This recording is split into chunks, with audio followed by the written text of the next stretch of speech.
Hello everybody, this is lecture number 6 of fiber optic communication. In this lecture, I will review whatever we have discussed in the previous lecture, that is about the structure of the fiber, numerical aperture, etc. And then we will solve some more numerical problems. In the last lecture, we have solved some problems and we will solve some more numericals here in this class.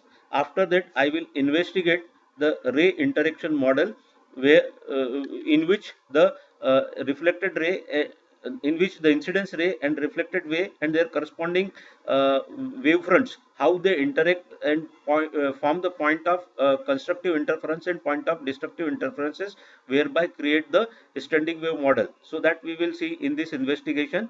Then we will further analyze the sufficient condition for light propagation in the fiber, uh, concept of acceptance angle and acceptance cones, the range of angle within which the light ray is launched is called as the acceptance angle. And a solid, if we this fiber is a circular periphery, it is a solid circular periphery, so a solid angle is formed, and as a result of this we see there is a formation of an acceptance cones around the entire periphery of the fiber. So then we will define the acceptance angle and acceptance cone, and after that I will discuss about the mode theory.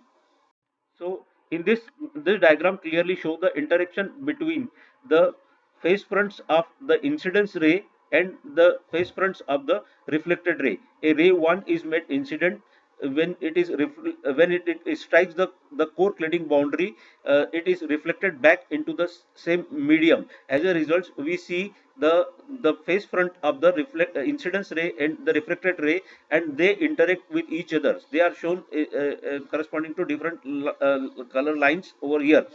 As a interaction of these wavefronts, we see that there is a formation of destructive interferences and the constructive interferences. Corresponding to constructive interferences, the intensity of the light will be maximum, and the corresponding to destructive interference, the intensity of light will be minimum. And if we see the variation of intensity of light, it is shown on the right hand side of this, which is a wave formation, which is something like a standing wave pattern is formed. uh, Also, what is shown here, that at the core cladding interface, the the intensity does not becomes zero, rather it decays exponentially in the core, in the cladding. As a result, we see that the variation of the intensity is harmonic in the sinusoidal in the inside the core, and outside the core it decays exponentially. So at uh, a total internal reflection, we see three things. We have the ray undergo phase change at the reflecting boundary, then standing wave pattern is formed in the core, and decaying fields in the cladding, which are called as the evanescent field.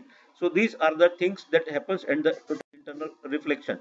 Then there is a diagram showing the sufficient condition for light wave propagation. In this diagram, there are two rays which are shown as ray 1 and ray 2 are made incident at different points on the core cladding interface at point A and D, and they are reflected back into, and corresponding wavefronts, phase front of downward traveling wave and upward traveling wave are shown in this diagram.